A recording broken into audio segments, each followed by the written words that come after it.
right, my name is Kyle Hill. I talk about science on the internet and on TV, and I've been doing this science of kind of panel for a few years now, so for all of you return customers to this, I very much appreciate it, and to all your newcomers. Thank you. Who here is a fan of Rick and Morty?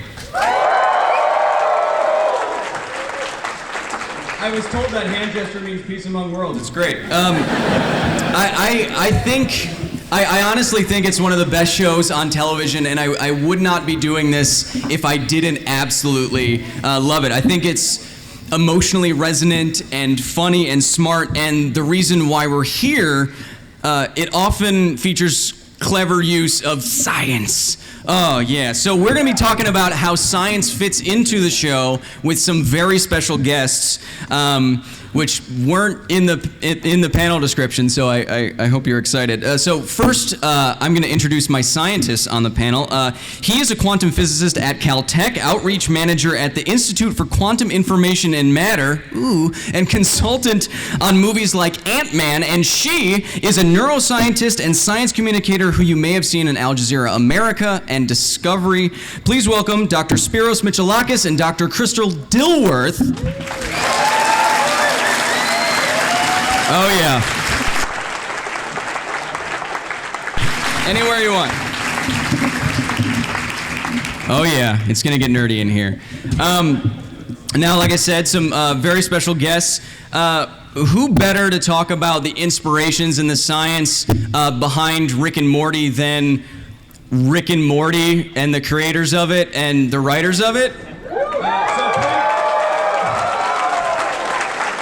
Please welcome Justin Roiland, Dan Harmon, and Mike.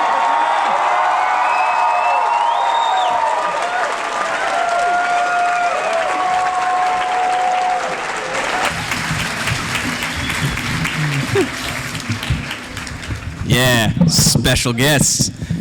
So, as everyone's getting settled, we will try to have some time for Q&A. If someone can tell me when we have 15 minutes left or 20 minutes left, thank you.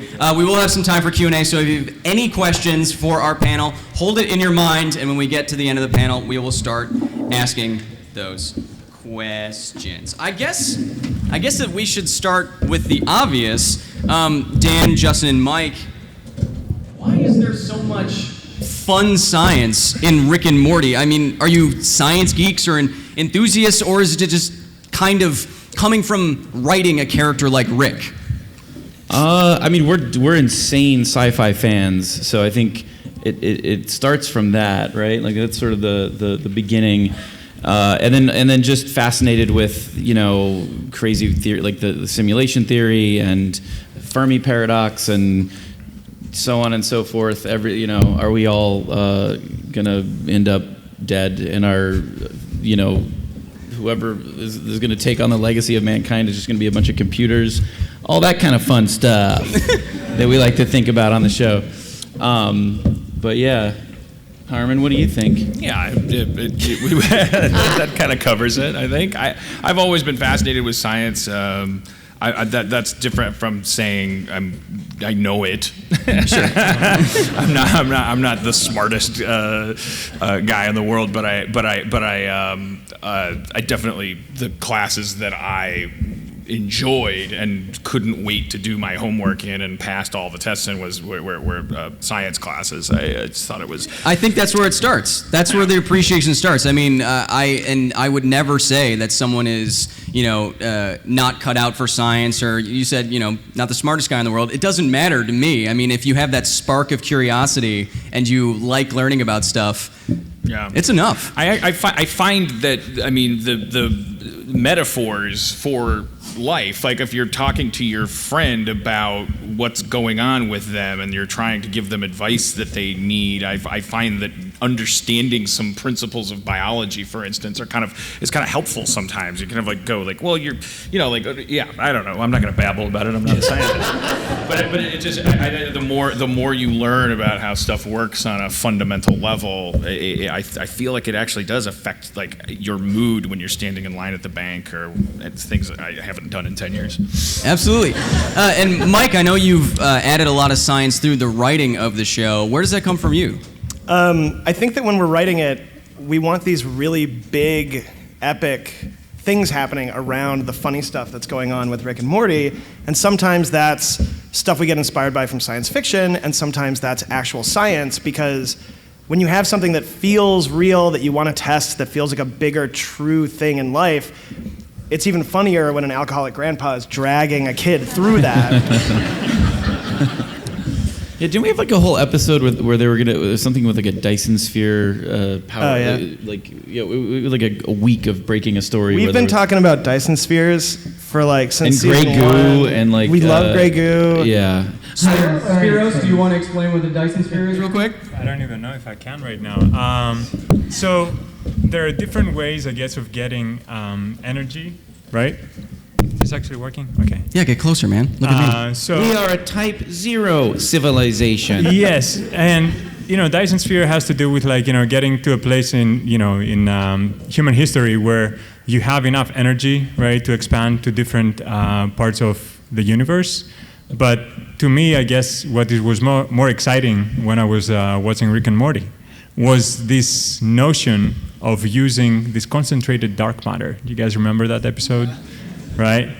Because when I saw that, I was like, holy crap, where did they find this? This is like real science, So kind of a question that I have is like, how did you even come about this? This is pretty cool stuff. And I can explain what that is, by the way, afterwards, so... I mean, it's. I watch a lot of the Science Channel. I mean, I'm not going to sit here and say that I graduated college and focus with a focus on science, but or even read books. I mean, I do. I'm not kidding you. I've been reading Superintelligence, Nick Bostrom, right? For probably 2 years, and I'm about halfway through it. And some of it I get, some of it connects. A lot of it's just like whoosh right over my head. But I'm fascinated enough with AI, advanced artificial intelligence, and how it's going to overthrow humanity and kill us all. To keep going, to keep muscling my way through. But yeah, I forgot what the question was. I'm sorry. Were you asking about concentrated dark matter? Oh, yeah. I mean, we definitely totally just made that up. Yeah.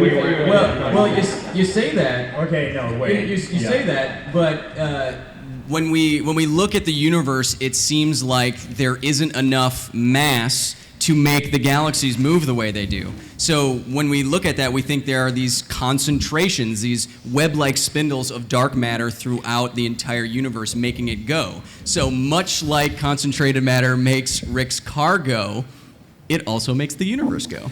I do remember reading some article or something or a website about that laid out a theoretical engine of some kind where you just have some dark matter in your spaceship, and controlling how much it was exposed to something else. That you could just your ship would be propelled forward. There's a black hole starship in theory that if you had a really tiny black hole and you fed it enough mass, the radiation coming off of it, which is what Stephen Hawking discovered, would be enough to power your spaceship. Imagine how cute that would be, having just a little tiny black hole you would feed it. And it's got this gargantuan appetite. We gotta keep feeding it. I'm gonna wait to buy my next car until that's. So Before the panel, Mike McMahon came up, brought Justin and I aside and said, guys, just remember, if anyone asks why he has a spaceship and a portal gun, run.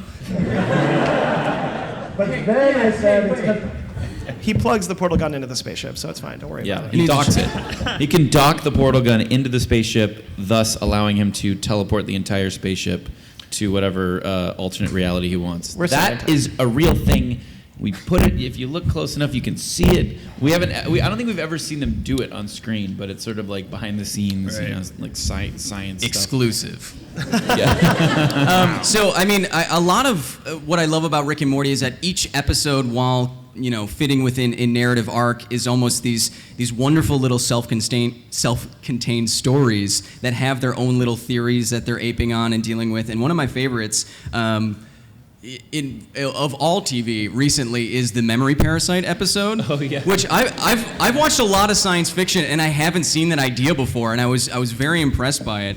And what I wanted to ask Crystal, our neuroscientist on the panel, is how fragile is memory anyway? How easy is it to create a hammer eye or a photography raptor or a ghost in a jar that likes obscure comedy?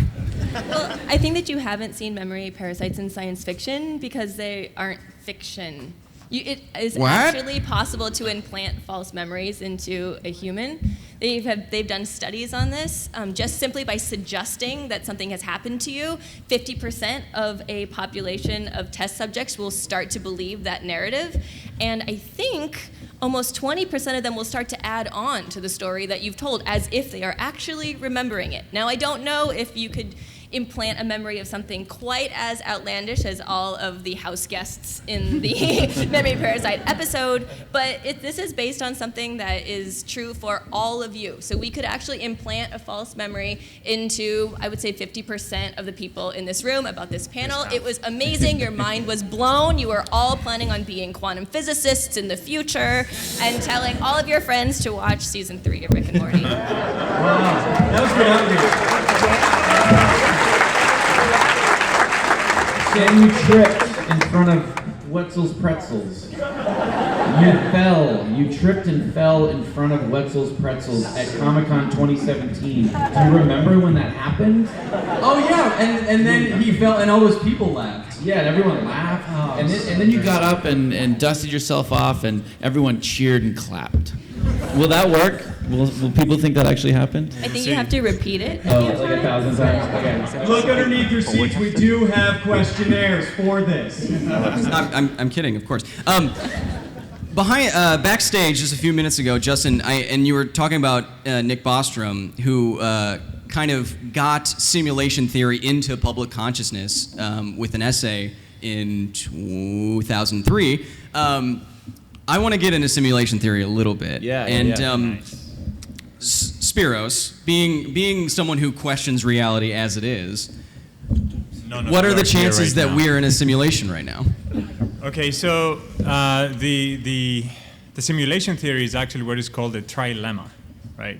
The idea is that if a civilization gets advanced enough through Dyson spheres and other stuff, and then they start developing things like PlayStation 4 or 24, and then it becomes so photorealistic you cannot tell the difference between the real thing, whatever that is, and then whatever you're watching, like in VR or whatever. Then maybe you will want to actually start doing simulations within that, right, of other universes, of possibilities, like to see how things would have gone if November 2016 had gone a different way, for example, you know? And Marco Rubio had won, okay? Left turn.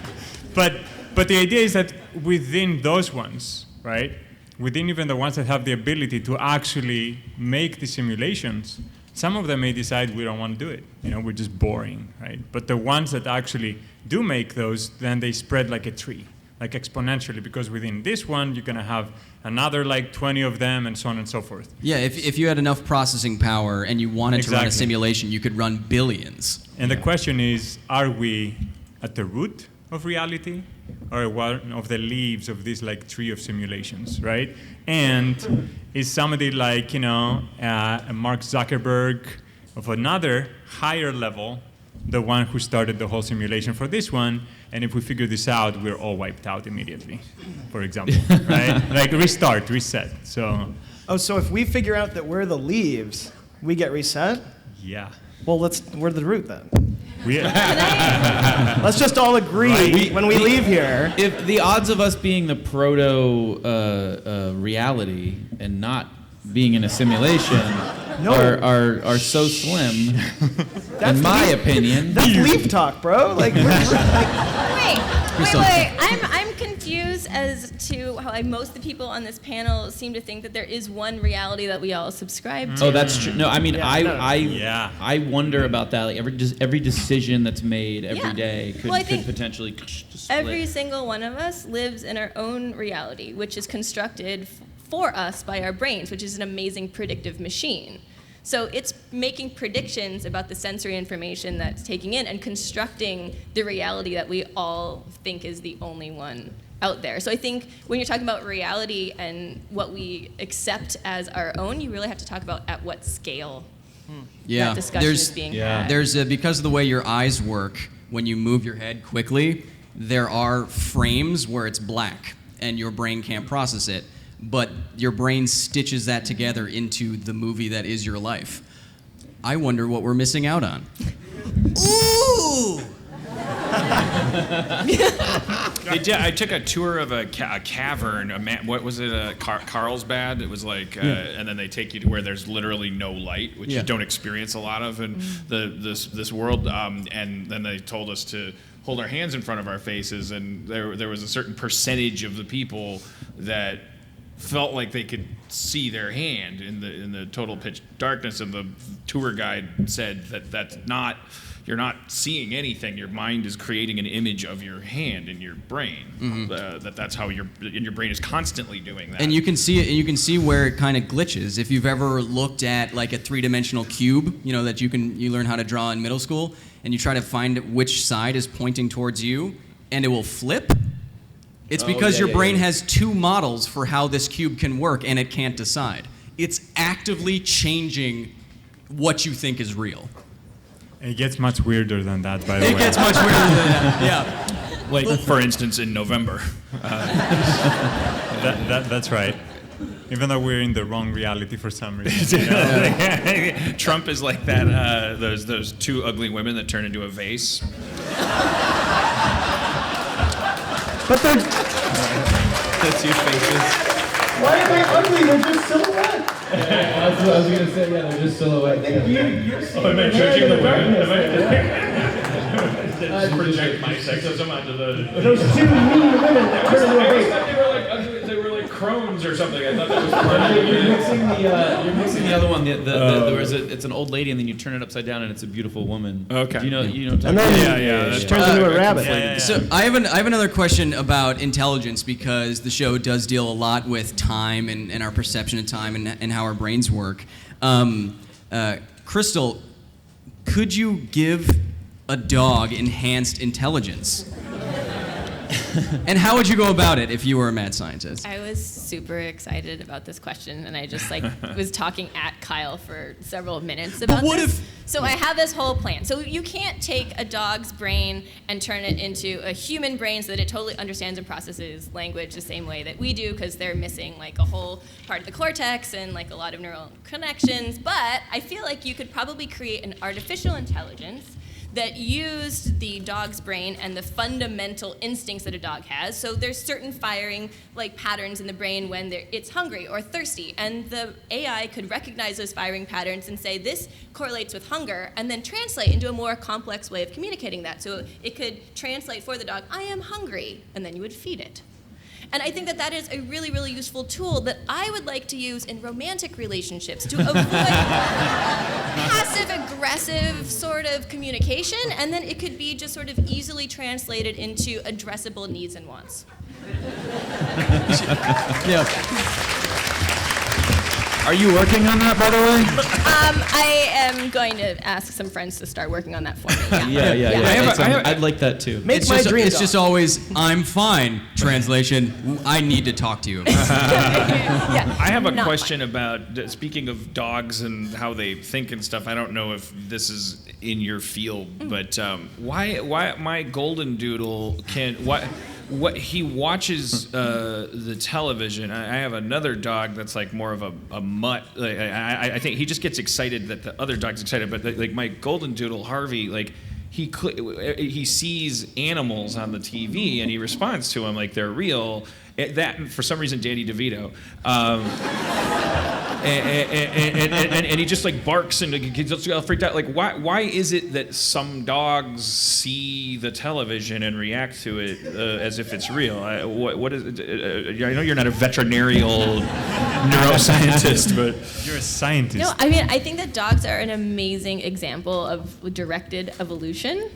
sort of genetic modification. So the way that we have bred certain breeds to have certain traits, intelligence as well as behavioral traits, and your mutt, who knows, what combination of different traits that humans have decided were desirable are in there. And so certainly the dog that is identifying other animals has been bred for a specific behavior that would need those types of identifications. Because the thing that freaks me out about it is that one time the dog was barking at the TV and I was like, there's not even an animal or Danny DeVito in the frame. And then I looked and it was like, there was a ceramic dog on a guy's desk. And I was like, my dog is, that's reading. It's recognizing a symbol for dog. Mm-hmm. Yeah, it might be recognizing like self versus not, like me versus not like me, and that might be necessary for survival and like ancestral. Well, I hope Danny DeVito doesn't hear this.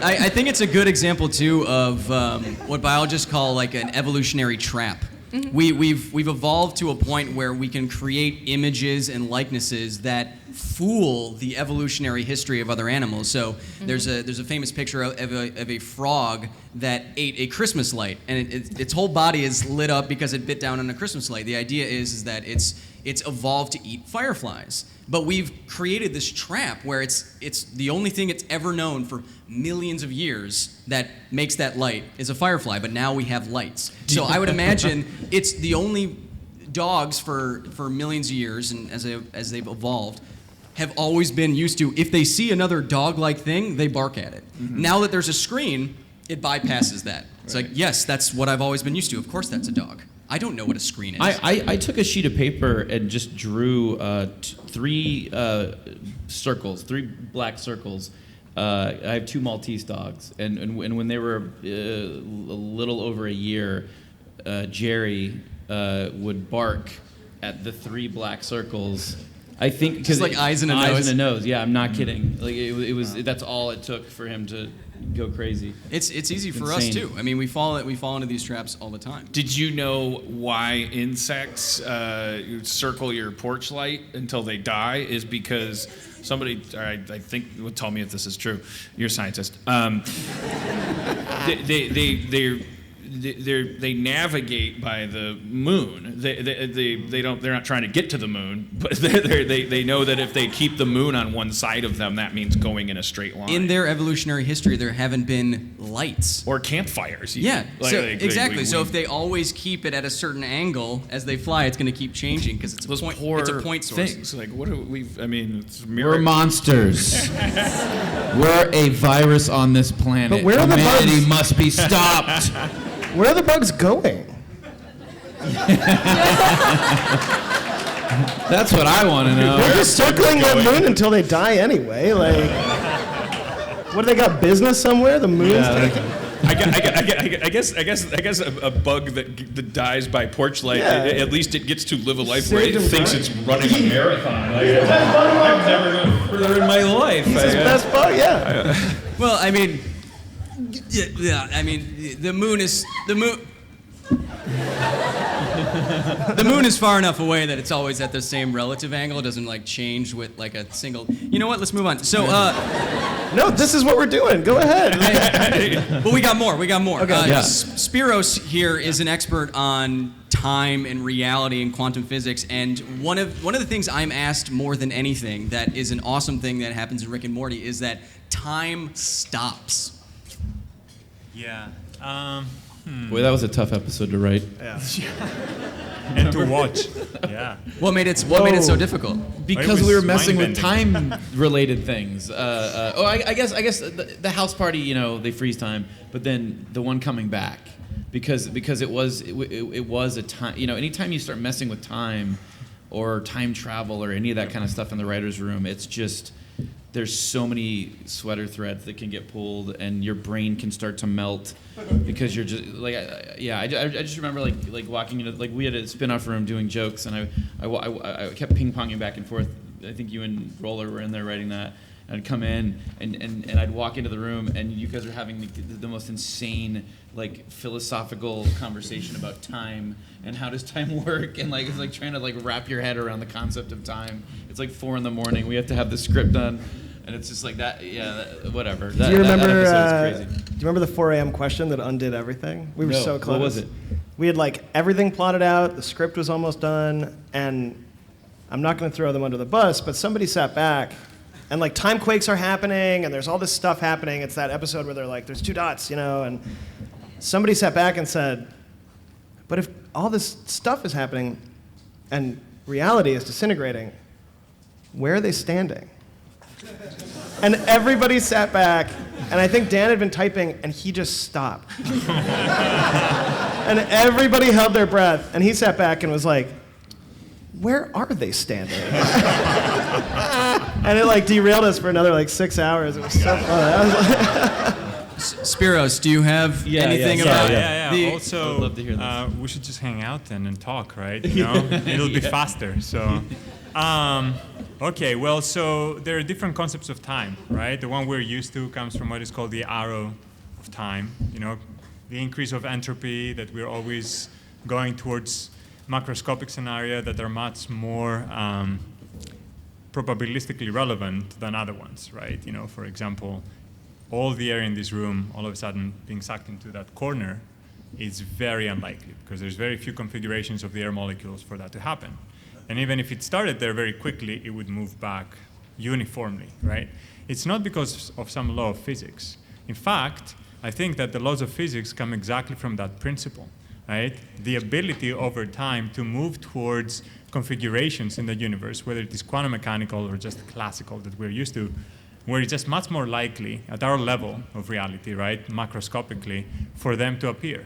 Just like phenotypes and genotypes, like, in biology and genetics, right? You can have many different genotypes that give you the same phenotype. You look the same way, even though, so that's much more likely to see. And that's what we create like laws of physics, because we see these patterns so much more often, they become predictable, right? So how do you stop time, though? That's a different question. To stop time, first of all, well, it's what is called to go to thermal equilibrium. So we're all in a fireball, and that's it, right? So pretty much it just stops, or the heat death of the universe, which is the opposite, right? Everything just expands into nothingness, and there is no more configurations that you can tell apart. But that's not quite true, right? Because in quantum physics, you can always go deeper. You can zoom in. And as you're zooming in, you start seeing stuff that you thought were not there. The vacuum, for example, the quantum vacuum, right? The place where there's absolutely nothing, supposedly, is actually teeming with life, right? And in fact, our own universe, the Big Bang and all that stuff, came from that. It was a fluctuation, right? That for a moment, literally a moment, it was off-resonant from being cool and not creating matter and all that stuff, and just said well, there's a probability, there's an amplitude as we call, for that fluctuation to happen, and then it just went viral. It literally went viral, right? And then that was this big inflation that created us. So, but again, how do you stop time, right? What else can you do? You can go under anesthesia. I've done it. No, I'm not even joking, right? So this is actually deep. Why? Because if you lose your ability, right, to understand relative change, because what is more fundamental than time? Change. Without change, there can be no time, okay? And you're all used to, probably still, when your computer, you're watching Netflix or something, or Rick and Morty, streaming, and it stops, or they have a dramatic pause, and you cannot tell the difference, right? It's either buffering, and you're upset, or it's like, the soap operas of the 80s and 90s, you don't know what it is. And that was the same thing when I was under, for some surgery or something. Time stopped, right? It was 4 hours, and for me, it was 1 second. I just woke up, and I had a bandage on my shoulder. I was like, how is this possible? It was literally a second ago. So if you can stop change from happening, or perception of change, then you stop time, right? Even though there is some other universal clock that is still ticking, you don't care, because there is nothing relative to which you're changing. I'm going to stop time today, then. Somehow. Yeah, I think I'm he's also so smart. Why is he so handsome? It's a little unfair, isn't it? He's so handsome. Oh, he's so handsome. He's a dreamboat. He's a real dreamboat. Yeah, so Take it easy, Rick. Take it easy. No, Morty, not this time. I've restrained myself for far too long. All right. Well, you do your thing. I was not going to stop the rip. I was not going to stop the rip. So, going from stopping to...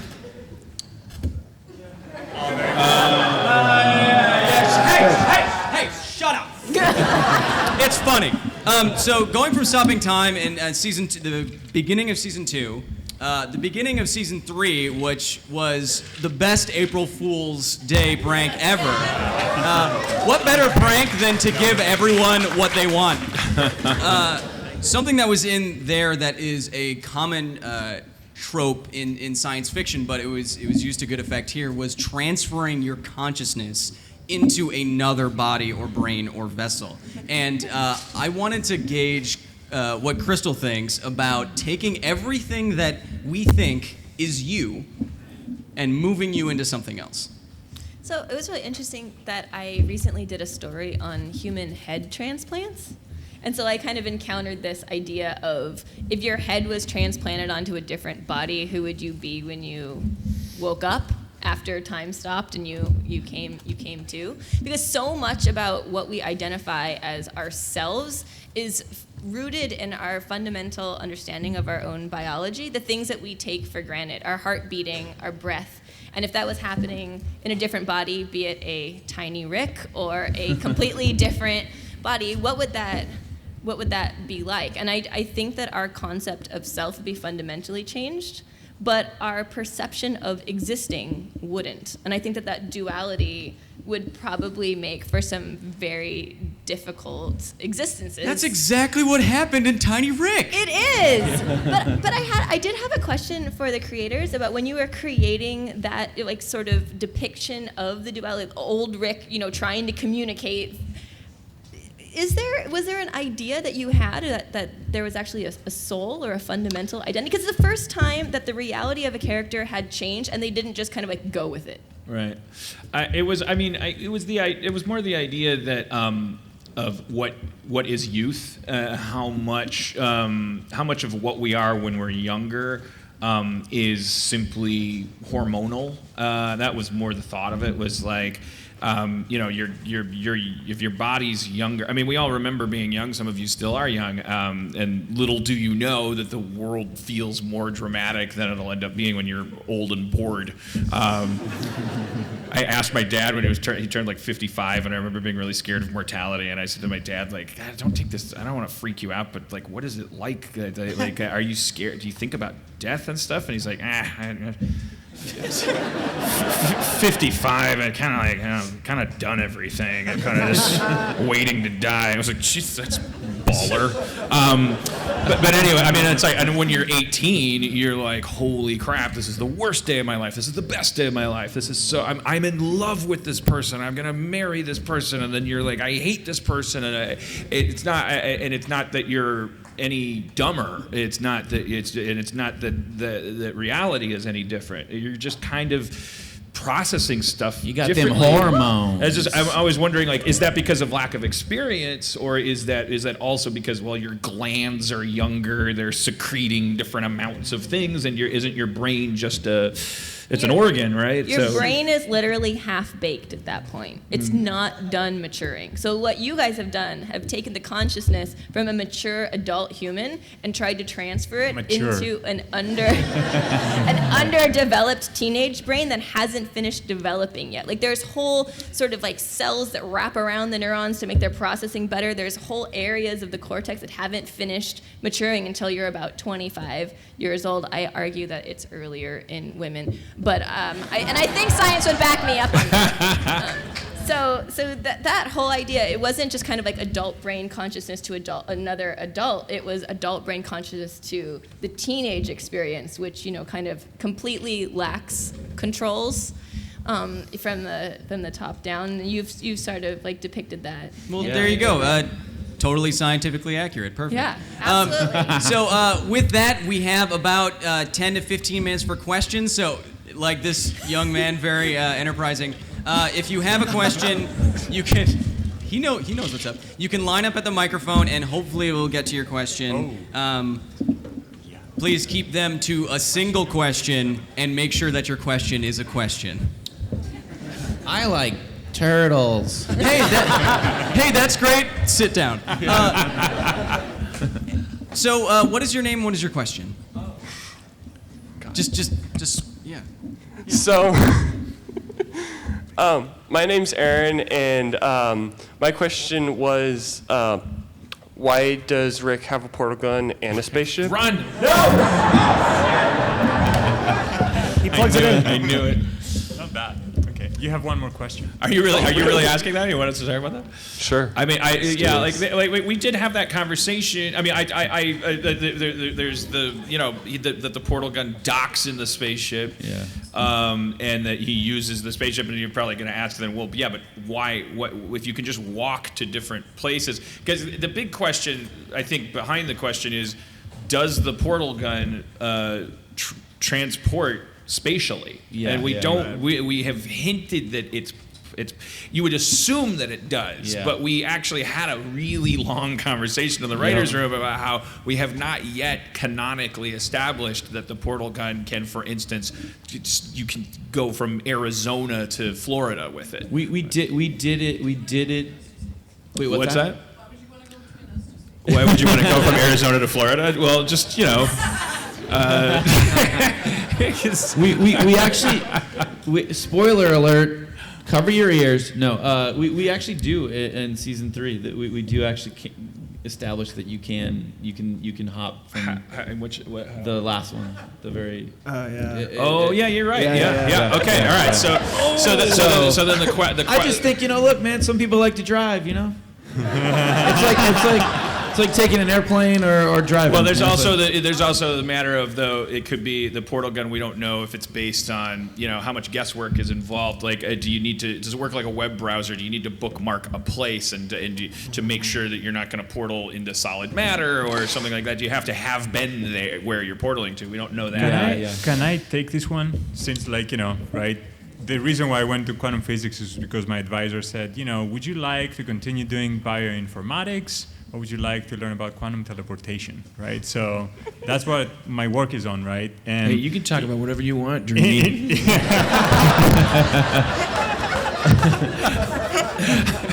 I'm objectifying the male scientist. I love it. It's part of this year's Comic-Con, the spirit of balance. So indeed, as Dan was saying, you need to have a bridge, right? You need to have anchors.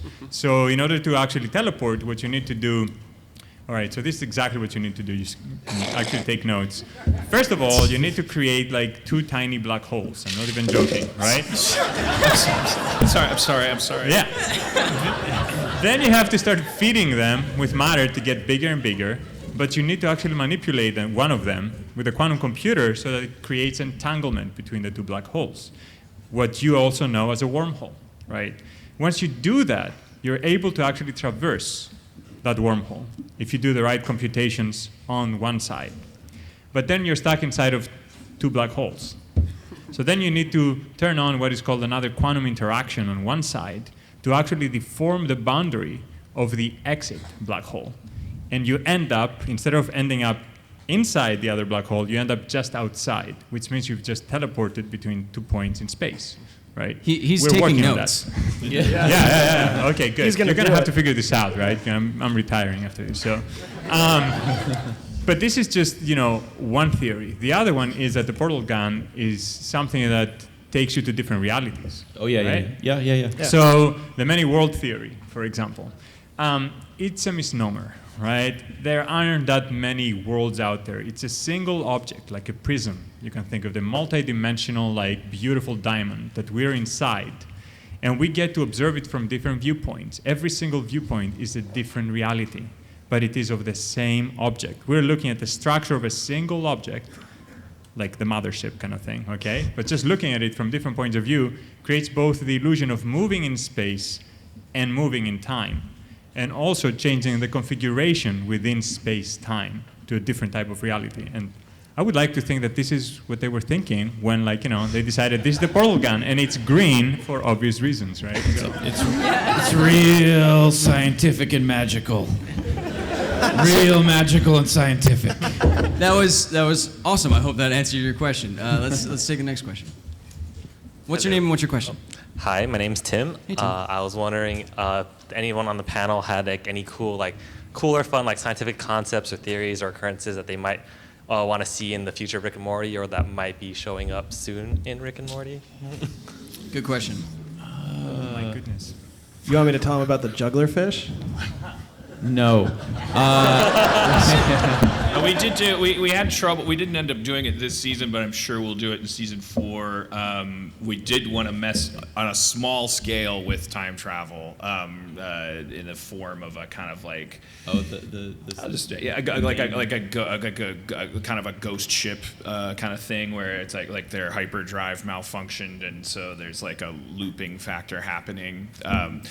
I won't say more than that, but it broke down because of the kind of like, you want to, in storytelling, you want to have that third act where you blow someone's mind. So sci-fi can be kind of hard sometimes when you like take a particularly fun concept and start with it, because you're like, okay, then we have to turn this on its head. It's already turned on its head, and so, but that's one answer. Is I do want to revisit that Brigadoon and conquer it. We want to do crow intelligence. Crow intelligence. Also like the ability to create a checkpoint and then go back to that checkpoint. We're constantly the save game kind of thing. Yeah, awesome. like saving your game, so to speak. That device we've been trying to write a story around for a few seasons. I feel like we keep kind of. And it's one of those things that just melts your brain, because we're like, we'll have a whole story kind of mapped out, and then we're like, well, hold on, wait a minute. The science of how this thing works is so tightly woven into whatever the narrative is that as soon as we start to lose our minds about the science or how is this thing working, and everything starts to kind of get shaky and starts to crumble. But usually talk distance on that stuff, helps. by the way. We should definitely get together and talk. we all of us, we should just get. It's actually not a bad idea to have a scientist in the writers' room for certain stories. You know what I mean? For certain ones, like we're like, oh. Well, you know how I feel. Okay, 5 minutes, man. Let's try to get to as many of these as we can. So we'll shorten up our answers so that we. My name is Zen. Just curious if the episode with Parasites was in C-137. Oh, whoa. I think it's up to the fans to. I know, like we keep. Dan has a good, quick little analogy. Like you're a bad parent if you ask your dad, hey, are we gonna go to the zoo tomorrow? And he's like. I don't know yet. That's a bad dad. It's probably an alcoholic or something. Yeah. Or I'm not going to tell you. Right. Yeah, I'm not going to tell you that. But if you're being a good showrunner, and for some stuff, if you're like, we're not going to, we take the canon very seriously, so we want to stay agnostic about it. But I'm actually, I just want to make sure I understand the question. The Parasite. There's a theory that episode is not the main core family, like that we hopped to another reality for that episode. Why? But is because there of Mr. Poopy Butthole. Because of Mr. Poopy Butthole. Because Mr. Poopy Butthole's in the credits and stuff. Yep. Well, that and Green Rocks too. I kind of think like. Rick. I mean, it's as possible as also another explanation is that Mr. Poopy Butthole belongs to a species related in the chronological biosphere to the parasite species. That Mr. Poopy Butthole kind of shows up when those things are in a certain amount, and now he's just there. That he operates similarly to and them. He's a benevolent one, as opposed to there. But I mean, we're not saying that's what it is. We're just this is now take that to Reddit. Yeah, exactly. Exactly. Hello, what is your name and what is your question? Hi, I'm Jacob. I was going to ask about if science had ever got you guys so caught up you had to scrap something, but you guys had answered that 3 times already. So I'm hearing Danny DeVito's coming up in some episode soon. I'm really looking forward to that. But can you guys talk about any guest appearances that might be coming up soon? Christian Slater. Oh, come on. Joel McHale, Gillian Susan Jacobs. Sarandon. For real. Danny Trejo. We got a bunch of. That's really cool. Keith David is returning as the goddamn president of the United Effing States. And Logic. You guys know Logic, the Logic, rapper. the rapper. Yeah. A bunch of fun surprises. Yeah. Well, Awesome. You guys are the best. Thanks. Thank you. Thanks, Jake. Hello, what is your name and what is your question? Hi there, my name's Steven. Hey, Steven. I love the show. Wanted to thank you all for having this. Last time we were doing this, we were talking about Mass Effect, and you all dropped the latest episode, and we're trying to convince Kyle to stop the panel so we could go and watch. It was happening during my last panel, and some guy stood up and was like, they did it, and I was like, fake news. And I felt so bad because I walked out and started streaming it like, oh no! Yeah. It was heartbreaking. And we missed it. So, what is your question? My question really is a philosophical one that me and my girlfriend always ask other scientists and engineers that just to really sit down and think about it. Is math an invention or a discovery? Oh, I can take this one.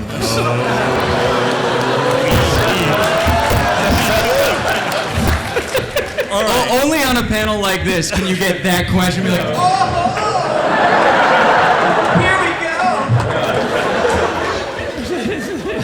All right, so here is a quick answer, right?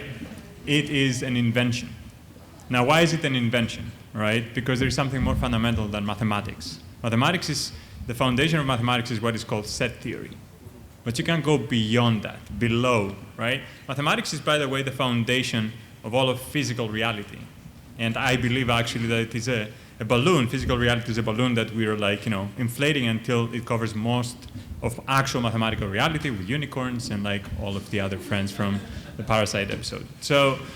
But what is below mathematics, right? It is what you almost call epistemology, right? It's something called category theory. The idea that you just have objects and relationships between them. And these categories, one of them is actually set theory, which is the foundation of modern mathematics. There are other categories of Hilbert space, for example, the Hilbert category, which is the foundation of quantum physics. Right? These actually can morph from one to the other through something called a functor. Sounds dirty, but it's actually very abstract, cool stuff, right? But anyways, this is why I think that it goes below that, because at some point, category theory itself has its own assumptions, and you can remove them to get to a place where it's just human thought, the place you cannot even talk about which exists, right? And that's... What did he just say, Rick? I don't know. I didn't hear a word of it. I was lost in his eyes.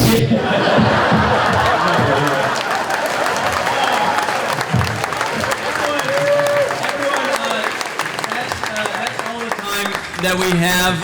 I want to do something special because we do love these guys in the show. Let's give them a nice wubba lubba dub dub on three. Yeah. 1, 2, 3. Whoa!